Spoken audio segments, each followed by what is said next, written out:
Hey there, in today's video I am going to attempt to wash a dry cleaning comforter at the laundromat.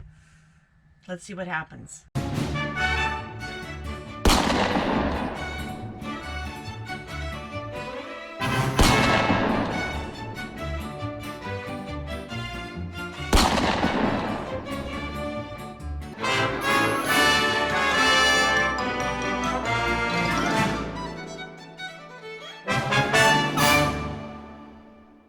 Hey there, this is Mary from RV Nomads 365, and today what I'm going to do is something I've been wanting to do but have been afraid to do for a while.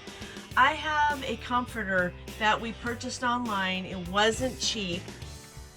We love it, but the problem is it's dry clean only, and normally I would never buy a dry clean only anything, especially with dogs.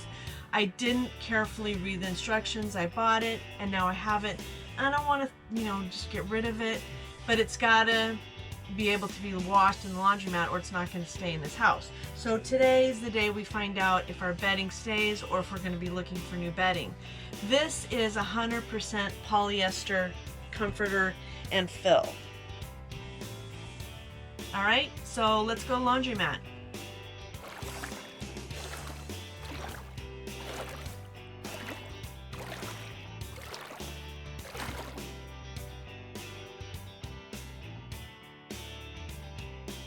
Okay, so we're back from the laundromat.